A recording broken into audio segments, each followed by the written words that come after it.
자, 기독교 사상의 흐름 네 번째 해방신학. 저 폰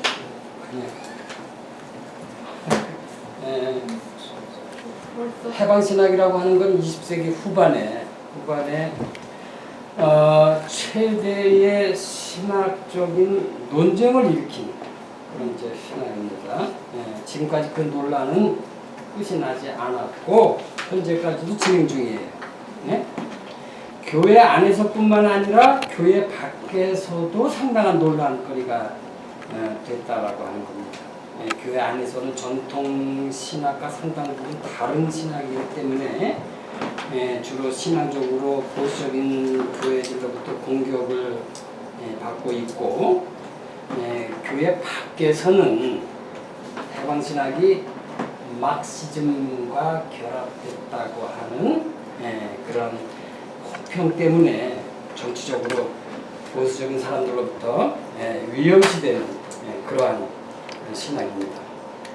제가 군에 있을 때도 그 군에서 그 정은교육이라고 하는 걸 하는데, 그때도 그 해방신학 그 위험성을 막 저 병사들한테 알리는 그런 교육을 할 정도로 하여튼 위험시된 그러한 신학이었다라고 하는 거예요. 이렇게 해방신학이라고 하는 것은 기독교인이든 아니든 신학을 공부한 사람이든 안 한 사람이든 누구에게나 아주 친숙한 그러한 단어가 됐다라고 하는 거예요. 신학 공부 안 한 분이 교회 밖에 있는 분이 해방신학 공부하자고 했었죠. 우리도 그래서 하게 된 건데,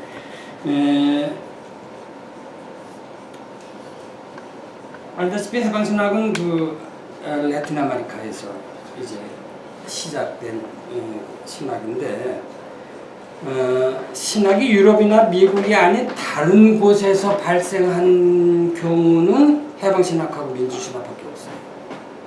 민주? 모든 신학은 다 유럽이나 아니면 미국에서 나왔지, 그 두 신학만 미국이나 유럽이 아닌 곳에서 발생을 했다고 하는 거예요. 알다시피 라틴 아메리카는 오랫동안 식민지, 그리고 식민지가 끝나서도 오랫동안 군사 독재로 인해서 국민 절대 대다수가 빈곤과 억압 속에서 지금도 살고 있는 그러한 상황이에요. 이런 특수한 역사적인 상황에서 교회가 성경과 전통을 다시 새롭게 자기들의 삶의 자리에서 해석한 신학이 바로 해방신학이라고 하는 겁니다. 60년대 후반부터 시작된 이 해방신학의 흐름이 80년대쯤 돼가지고 전 세계로 다 퍼져가지고 전 세계적인 관심거리가 됐다라고 하는 거예요. 그래서 그동안 신학계를 주름잡았던 유럽 신학이 이 해방신학이 나온 데 대해서 상당히 충격을 받았어요. 상당히 충격을 받았다라고 하는 거예요. 뭐 아니 뭐 이런 신학이 다 있나, 뭐 하여튼 아니 뭐 이렇게 성경과 전통을 해석하고 이해할 수도 있나? 깜짝 놀랐다라고 하는 거예요. 근데 한쪽에서는, 반면에 한쪽에서는 이게 신학이야, 이데올로기야. 또 이제 이렇게 또 깜짝 놀라기도 하고, 하여튼 여러 면에서 여러 지역에서 여러 계층에서 위험시되고 아주 논쟁이 됐던 신학입니다. 한국의 민중신학이 바로 이 해방신학에 영향을 받아서 탄생한 경우도 있었죠. 이렇게 해방신학이 뭔데 이렇게 교회 안에서뿐만 아니라 교회 밖에서까지도 이렇게 관심을 갖게 되었는지, 또 왜 유럽이나 미국 신학에 큰 충격을 던져주었는지 한번 오늘 짧은 시간 내에 한번 알아보도록 하십시다.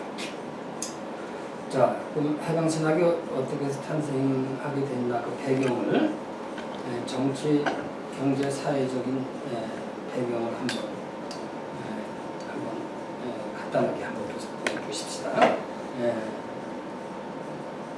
라틴 아메리카 그러면은 그 뭐야 가난한 나라예요, 그죠? 우리하고는 아주 상황이 다 가난한 나라. 근데 왜 라틴 아메리카라는 나라가 가난하게 됐을까? 라틴 아메리카 국가들이 가난하게 된 이유를 논리적으로 설명한 이유를 종속이론이라고 해요. 네? 종속이론 한번 간단하게 말씀해 주세요. 뭐가 종속이론이라고? 과학에서 설명하셨는데. 네?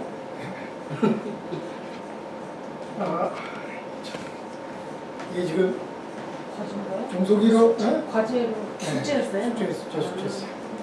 이게 종속이론 사실 우리나라에서 1983년, 4년, 5년 이때 한참 80년대 초반에 그 사회구성체 논쟁하면서 유행했던 거거든요. 그래서 그때 많이 얘기했던 건데 간단하게 얘기하시라고 하면 너무 큰 분량을 간단하게 얘기하기 어렵고요.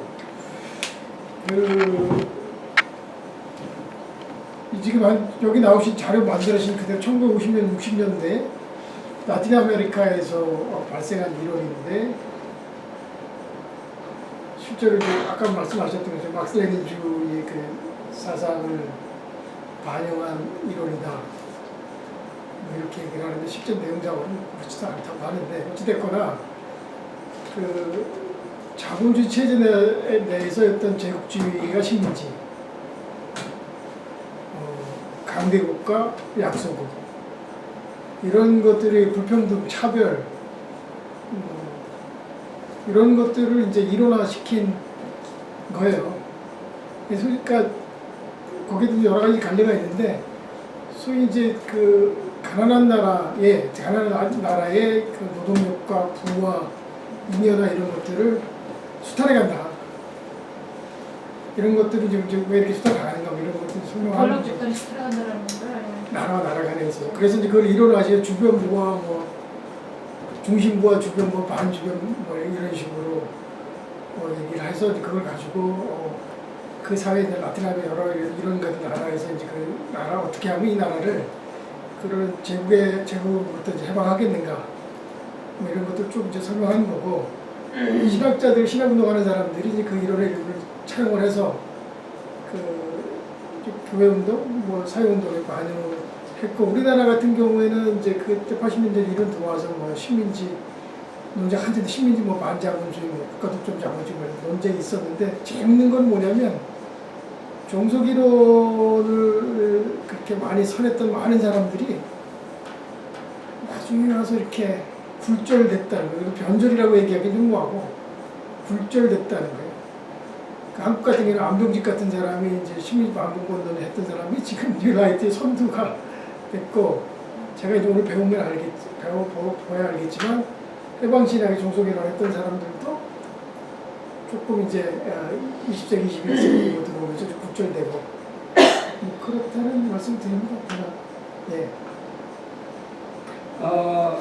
20세기 전에는 라틴 아메리카가 이제 정치적으로 다 독립이 됐거든요. 근데 20세기 후반 와서는 정치적으로는 독립됐지만은 경제적으로는 종속이 돼 있어. 그렇죠. 어디에? 미국. 자본주의 국가에. 네? 네? 그러니까 옛날 식민지 지배하에 있었던 나라들이 정치적으로 독립이 됐지만 경제적으로는 옛날 자기들을 식민지로 삼았던 그 나라에 경제적으로 종속될 수밖에 없어요. 그렇죠? 그 종속 때문에 계속해서 그 나라들은 저성장에 머무르고 계속해서 가난한 상태를 유지한다라고 하는 이론이 종속이론이에요. 예? 예. 마치 지금은 머슴에서 법적으로는 해방됐지만 옛날에 내가 어느 집에 머슴으로 살았거든. 근데 법적으로는 해방됐지만 여전히 내가 먹고 살기 위해서 그 주인집에 머슴으로 그냥 살 수밖에 없잖아요. 그러면 뭐가 종속이 돼? 경제적으로는 종속이 된단 말이지. 그럼 그 사람은 계속해서 어떻게 돼? 가난하게 살 수밖에 없다라고 하는 이론이 종속 이론이란 말이에요. 라틴 아메리카가 바로 그러한 상황이었어요. 주로 어디에? 스페인과 미국의 경제적으로 종속이 돼 있는 상태. 그러니까 그 나라들은 계속해서 가난하게 살 수밖에. 그거는 16세기에는 스페인하고 그 유럽의 그 종속이 식민지였지만 20세기에 독립한 후에는 영국하고 미국에다가 예, 경제적 미국, 위협이 예, 그렇죠. 그러니까 종주국이 바뀐 거죠. 예. 근데 예를 들어서 종속 이론이 조금 흔들려진 게 일본이나 남한 같은 경우도 똑같은 상황이거든요. 시민지 국가에다가 독립이 돼서 자본주의 체제에 편입이 됐단 말이죠. 근데 계속해서 가난한 상태는 아니에요. 다시 일본하고 남한은 뭐주 남한 뭐 예를 들어서 뭐 경제가 뭐 20에 10인가 뭐 그러잖아요. 근데 거꾸로 종속 이론에 의하면은 옛날에 식민지 국가에다가 해방이 돼서 자본주의에 종속한 나라가 아닌 나라가 북한이야. 예를 들어서 거기는 자본주의 체제에 편입되지 않았어요. 그런 종속 이론에 의해서 자본주의 체제에 편입된 나라는 계속해서 가난해진다.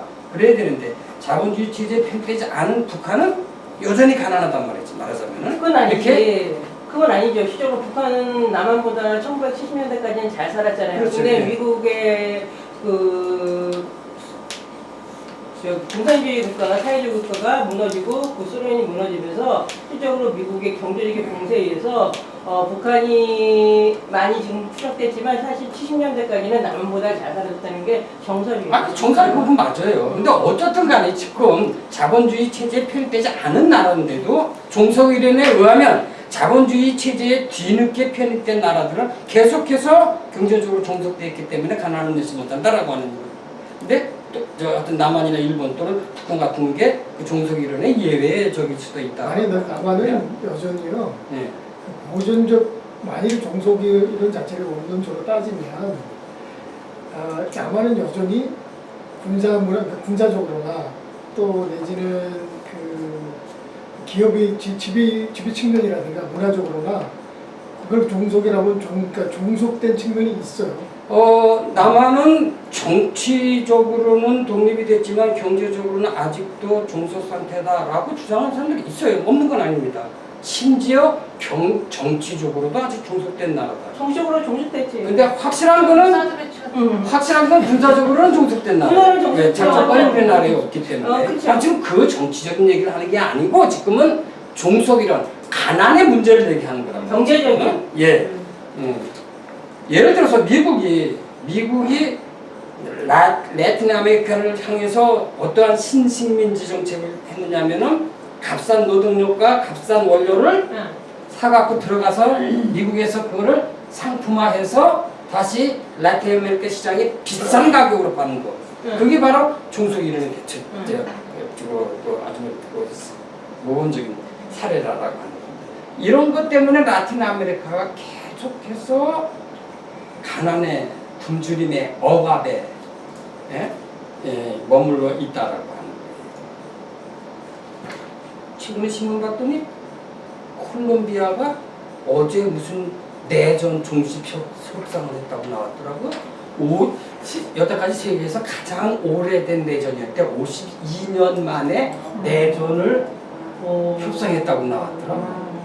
나 깜짝 놀랐어. 그동안 관심 없이 살았던 거예요. 그리고 또 그 다음날 신문에 보니까 베네수엘라 대통령이 저기 쿠바에 가서 카스트로 생일 잔치에 갔는데 지금 베네수엘라가 식량난에 엄청 허덕이는 나라인데 40만 달러를 들여서 쿠바를 방문했다 해가지고 지금 문제가 됐다. 하여튼 이러한 말이 나올 정도로 라틴 아메리카 상황이 상당히 어렵다라고 합니다. 그런데 왜 이렇게 라틴 아메리카가 그렇게 경제적으로 어려우냐라고 하면은 계속해서 미국이 라틴 아메리카 나라에 군부 독재를 지원했기 때문에. 그렇죠? 그래야 상품을 팔아먹기 때문에. 그러니까 계속해서 가난해지는 그러한 형상이 됐다라고 합니다. 근데 이러한 중앙국가들, 미국 이런 나라들이 서구 옛날 식민지를 갖고 있던 나라들이 정치적으로는 독립을 지켜줬지만 경제적으로 계속 예속된 그러한 상태를 유지하다가 이러한 상태 더 그 군사 독재를 지원하고 이러한 상황이 더 심화된 사건이 뭐냐면은 1950년에 일어난 쿠바 사회주의 혁명. 예? 1950년에 누가? 피델 카스트로가 피델 카스트로가 사회주의 혁명 성공을 했죠. 그래가지고 몇 년 뒤에 1962년인가 4년인가에 쿠바 미사일 사태가 지금 그 남한 그 사드 사태하고 비슷해요. 그렇죠? 그래가지고 소련에서 그 미사일 실은 그 배가 그 쿠바에 가는데 미국에서 난리가 나가지고 그거 다시 돌리지 않으면 이제 뭐 폭파한다 그래가지고 하마터면 핵전쟁으로까지 치달을 그럴 위험이 있었단 말이에요. 그래서 결국 돌아갔죠. 그래서 미국이 그래 결국은 승리했죠. 예? 제가 어렸을 때 학교 다닐 때마다 그 누가 그 안병욱께서 케네디 아주 멋있습니다 이 사람. 예? 그 미사일 돌려보내고 정말 그건 잘못된 정보예요. 미국이 승리한 게 아니에요. 소련하고 협상을 해서 비밀리에 협상해서 줄 건 주고 받을 거 받은 협상이었지. 소련에서 요구한 건 뭐예요? 쿠바 이제 침공하지 마라. 그 전에 뭐 피그만 침공 사태 그런 게 있었고 자꾸 쿠바 침공 게릴라 그 카스트로 정권 무너뜨리려고 그거 안 한다라고 하는 약속을 받고 또 터키에 미군 미사일 기지가 있었어. 그거 철수한다라는 약속을 받고 그러면은 쿠바에서 우리가 미사일 한다라고 동등한 협상이었다고. 미국이 이긴 게 아니야. 그 사람들은 그냥 케네디 그래서 인기 올라가고 왜냐면 쿠바 저기 뭐야 저 터키 미사일 기지 공기능 이런 거는 군사 비밀이니까 그거 신문에 안 난단 말이에요. 그렇죠? 그리고 미국이 그동안 쿠바 침공한 거에 대해서 언론에 안 나니까 그거 안 하기로 약속을 하고. 예? 그리고 아주 일단락된 건데 그것 때문에 야 이거 라틴 아메리카가 공산화되면 어떻게 미국은 못 팔아먹거든. 그래서 더 라틴 아메리카의 군부 독재를 지원하고 이랬던 게 그런 상황이 바로 라틴 아메리카의 상황입니다. 해방신앙이 처음 나타난 나라가 어디예요? 라틴 아메리카 중에서도 어느 나라? 평상시끼리 마음이 급하십니까? 나올 거야, 나올 거야. 우리 입 다물고 있어. 아, 궁금해도 참아야 되는구나. 로메로 대주교 로메로 영화 봤죠? 봤어요. 봤죠? 네. 사실은 그때 제가 살바도르. 로메로하고 미션 두 개 영화를 보라 그러려고 그랬는데 아니 저는 미션이라는 영화가 있는 줄 알았어요 집에. 아무리 찾아도 없더라고. 옛날에 본 기억병이 이름이 뭐예요? 미션인가? 미션이라고. 그건 실제 있었던 얘기예요. 네. 그 미션에서 그 노래 나오지 않았어요? 그 저기 맞아. 아주 유명한 그 저기 그 오보에라라. 오보에. 유명한 노래 있잖아요. 그 넬리 넬라 그 로메로 영화 보면은 그 로메로 대주교가 한 번은 강론하면서 이런 얘기를 한 게 봐. 제가 어제 미국 대통령한테 편지를 썼습니다. 더 이상 무기를 무기를 네. 머리 좋으시네. 아이고 예. 오늘 그런- 봤어요. 좀 이따 말씀하세요. 그런 내용이 나와요. 그것도 싫어하는 말. 내가 무기 갖고 올게. 예. 오죽하면은 로메로가 미국 대통령한테 편지를 했을 정도로 그렇게 심각한 상황이었다라고 하는 겁니다. 예? 그런데 더 놀라운 사실은 그때까지 적어도 교회는 침묵을 지키고 있었다는 사실이에요. 예? 잘 나온 로메로 대주교에 잘 나오죠. 그 로메로를 대주교로 임명한 이유도 바로 이 사람 이거 공부나 하고 사회에 관심도 없고 이래서 사실 그 저기 임명한 거거든요. 예? 뭐 예를 들어서 엘살바도르 같은 나라에서 그 로메로 보면은 대통령 선거를 했는데 졌어. 여당 대표가 그 군사 정부가. 그런데도 취임식 안 하고 그냥 자기 잠깐 안 넘겨주고 자기가 그냥 취임식을 해요. 예? 근데 거기에 누가 참석했어? 주교도, 대주교도, 추기교. 그거 다 버젓이 가서 참석하고 있어. 그러한 상황이었단 말이에요. 그래가지고 늘 하는 얘기가 교회는 정치에 관심 갖는 거 아닙니다. 네? 기도하세요. 뭐 이런 얘기나 했다고. 네? 자, 여러분들이 가난한 건 뭐야? 여러분들이 가난한 건 가수위. 하나님의 뜻이야. 하나님의 뜻이지. 네? 거기 주먹 붉혀지고 그러는 거 아니다. 이제 그런 말만 했다라고 합니다. 이런 상황에서 이제 신부들이 각성을 하기 시작을 했는데 해방신학이 나오게 된 그 신학적인 배경이 뭔지 거기 보세요.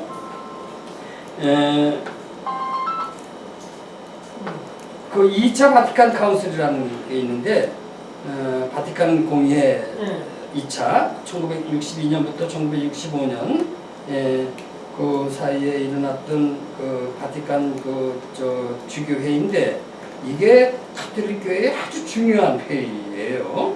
이 회의 선언문 가운데 아주 중요한 게 개신교인들도 우리가 똑같은 하나님의 자녀다라는 선언이 있었고 재밌죠 지금 생각하면.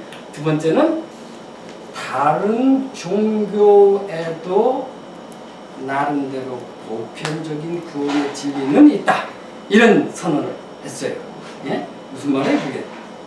다른 종교에도 아주 애매하게 말을 했어. 다른 종교에도 나름대로 보편적인 구원의 진리는 있다. 근데 뒤로 돌아서서는 그래도 이 양은 가톨릭교에 와야지라고 하는 내용이 숨겨져 있는 거예요. 예? 근데 세 번째가 중요한 건데 세 번째 거기 뭐라고 나왔어? 세 번째 억압받는 사람들, 가난한 사람들은 우리 기독교인들의 책임이다 라고 하는 선언이 발표가 됐어요. 예? 그러니까 교회의 사회 참여를 강조한 획기적인 선언입니다. 근데 물론 그 앞에 교회의 사명은 봉전자다라는 말이 있어요. 있고 그 다음에 그 억압받는 자, 가난한 자 이게 바로 교회의 책임이다라고 하는 그러한 선언을 한 적이 없었다는 거예요. 그러니까 그때 그런 선언문을 하게 됐다라고 하는 거예요. 이 회의를 계기로 이 가톨릭 교회가 진보적인 첫걸음을 걷게 되는 그런 계기가 됐어요. 지금도 대부분 사람들이 가톨릭 교회 그러면은 아주 진보적인 거다. 개신교회 그러면 보수적인 거다 그러잖아요. 그 출발점이 이때였다고. 예? 이 선언이 그 해방 신학에 아주 간접적으로 상당한 역할을 했다라고 합니다. 그래서 바티칸 카운슬 그러면은 가톨릭 교회의 근대화의 선언이다 이렇게 생각하시면 되겠어요. 그 전에 그 바티칸 그 회의하기 전에 교황이 요한 23세인가 요한 23세 정황이 비오 뭐 18세인가 때 비오인가 요한인가 잊어버렸는데 그때에 교황 무엇을 폐지를 했어요. 그때 그 바로 전에 그러니까 이상한 소리 하지 말고 이제 그런 얘기 하여튼 이제 그렇게 오다가 1965년에 요때 아주 그 획기적인 선언을 했다라고 하는. 그 다음에 2차 메델린 컨퍼런스 이게 중요한 건데 1968년에 그 콜롬비아에 있는 메델린에서 라틴 아메리카 주교 회의가 열렸는데 이때 나온 선언문이 뭐냐면은 거기 보세요. 예수님은 뭐예요? 가난한 사람들의 편이며 그들을 해방하는 것이 교회의 임무이다 라고 하는 선언문이 바로 이 메델린 컨퍼런스에서 나왔다라고 하는 거예요. 예? 그리고 그때 그 회의에 참석했던 주교들이 집단적으로 고백을 한 게 있는데 그게 뭐냐면 그동안 우리는 부자들, 정치가들, 독재자들 편에 서왔다라고 하는 그러한 참회를 했어요. 이게 상당한 거죠. 그게. 예? 그리고 선언문도 그렇게 냈다라고 하는 이게 해방신학이 탄생하게 된 직접적인 계기가 된 그런 사건이에요. 그 다음에 세 번째 봐요. 구스타보 구테레즈. 그 메델린 컨퍼런스가 열렸을 때 그 선언문 작성에 아주 중요한 역할을 한 신부들 가운데 이 구스타보 구테레즈가 한 명이에요. 그 사람이. 근데 이 사람이 페루의 신부인데 이 사람이 1971년에 A Theology of Liberation이라는 책을 출판했어요. 해방신학이라는 책. 예? 이 책이 바로 해방신학의 교과서예요. 그리고 해방신학의 고전이야. 이 책이. 아주 두꺼운 책인데. 예.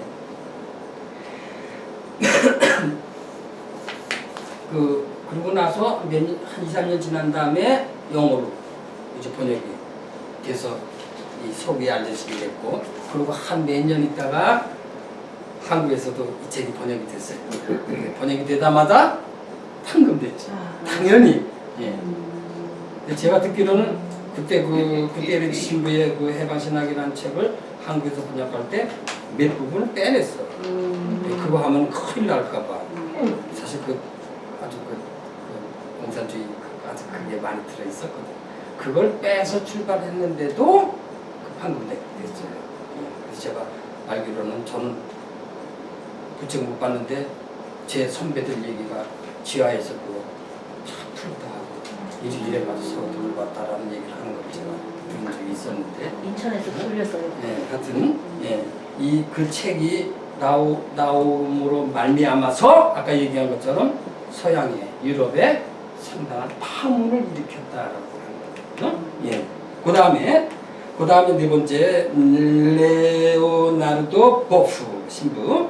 이 사람 이제 브라질 해방신학자인데, 이 보프 신부가 1972년에 지저스 크라이스트 리버레이터라는 책을 펴냈어요. 이 책은 또 제가 갖고 있네. 예? 이 책이에요. 예. 제가 학교 다닐 때 교재를 쓰던 책인데, 책이 기가 막히죠. 예. 예. 예. 벌써 책 제목에 내용이 다 들어있네. 뭐예요 제목이? 아니 저 내용이. 예수는 해방자다 그 소리예요. 예. 여기서 얘기한 게. 예. 그러니까 서양에서는 뭐 예수는 리디머 또는 뭐 로드 하여튼 뭐 여러 가지로 표현했는데, 이 사람은 리버레이터라는 말을 이 책에서 하고 있어요. 그 부제가 뭐라고 나와있냐면 크리티컬 크리스토탈러지라고 하는 건 그리스도론, 기독론 뭐 그렇게 쓰는데, 말하자면 예수가 누구냐? 라고 하는 걸 다루는 학문을 크리스토탈러지, 그리스도론, 기독론 그러는 거예요. 크리티컬 크리스토탈러지 for our time, 우리 시대의 비판적인 기독론, 이 부제예요. 그러니까 여기 있죠. 예수가 누구냐라고 하는 그런 부제예요. 그 서문에 재밌어서 제가 따왔어요. 서문에 For my friends in Rio. 이거 어떻게 읽어요? 리오. 지금 저 올림픽 열리는 나라가 미국이잖아. 근데 뭐라고 친구네 뭐라고 나? 리우라고 나. 네. 우리 어렸을 때는 리오를 배워. 우리 리오를 배워. 리오 대 자네이로를 그랬는데 지금은 리우를 왜? 제가 전에 얘기했잖아요. 한국에서 80년대 후반인가에 그 나라의 발음으로 표기한다. 그래서 리우 이렇게 발음하는 거예요. 우리는 리우 그랬던. 그냥 TV에서 리오하고 리오라고 나와요. 그랬는데 요즘에 그죠? 리오. 어떻게 리오 대 자네이로. 네. 이거는 뭐야? 리버라는 뜻이에요. 그죠? 강이라는 뜻이. 이거는 영어로 제뉴얼이. 네. 1월에 발견된 강이라고 해서 리우데 자네이로라고 하는데, 이 사람들은 자기들이 발견한 것도 자기 거예요. 네? 그게 발견주의 원칙이잖아요. 저번에 얘기했던 거. 1월 달에 발견했대요. 그래서 리우데 자네이로 이렇게 얘기하는 거. 무슨 얘기가 다 그런 게 아니야. 그 다음에 리오, 이 사람이 리오에서 태어났는지 공부가 모르겠는데 어쨌든 and in Petropolis, 이 사람이 페트로폴리스에서 목회했어요. 신부니까 목회라고 하는 걸 사목이라고 그러죠. 사목을 했어요. 저기 뭐야 영어를 피로라 그러는데 이 사람들 베드로라고 그렇게 발음하나 봐요.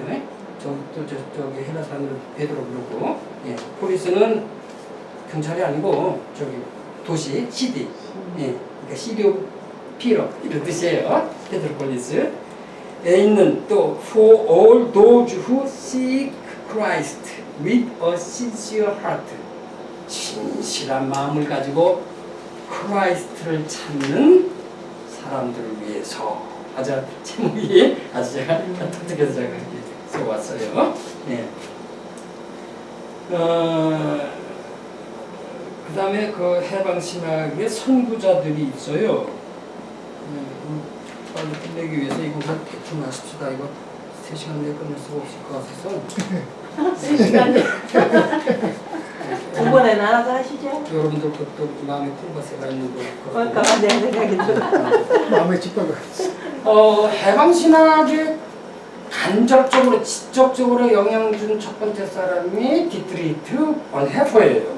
예. 지난 시간에 디트리히트 본헤퍼 배울 때 두 가지라고 했지. 이 사람이 신학이 뭐요? 두 가지라고 했잖아. 뭐 물론 기억 못하겠지. 하나는 상황윤리.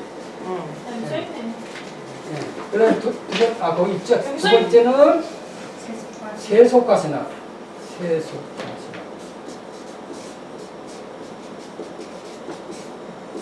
세속과 신학. 이 두 개가 해방 신학자들에게 직간접적으로 영향을 미쳤다라고 합니다. 상황윤리라는 건 뭐예요? 비윤리적인 것인지 알면서도 어쩔 수 없는 상황에서 죄인 줄 알면서도 어쩔 수 없는 상황에서 비윤리적인 행동을 하는 거를 상황윤리라고 한단 말이에요. 예? 저번에 했잖아 운전. 네, 그것도 그렇고 어떤 게 있어요? 말 정당방위. 예? 정당방위 같은 게 상황윤리에 해당하는데 바로 남미 해방신학자들이 나중에 배우겠지만은 이 사람들이 주장하는 것 중에 하나가 폭력이라는 거예요. 근데 왜 우리 보고 폭력이라고 그러냐? 정당방위지. 여기서 상황윤리에서 나왔다. 예를 들어 저 독일 여군 장교가 저 2차 세계대전 때 러시아하고 싸우다가 러시아 그 교도소에 수감이 됐거든. 근데 이게 유부녀예요. 그래서 자기 남편과 애들이 너무너무 보고 싶어가지고 그 간수한테 얘기했더니 여기서 임신하면은 그 나라 돌려보내주는 법이 있다고 그래가지고 간수하고 통중을 해서 임신해서 자기 그 나라로 돌아가는 그런 그게 미국 유럽 사회에서 상황윤리의 불꽃을 튀기. 자, 이게 과연 이 여자는 너무너무 남편과 자식을 사랑해서 비윤리적인지 알면서 그 사랑 때문에 그랬다라고 하는 거예요.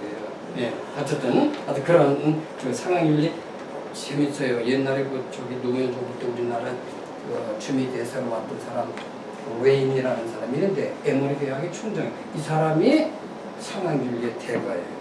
예, 그런 적도 있었어요.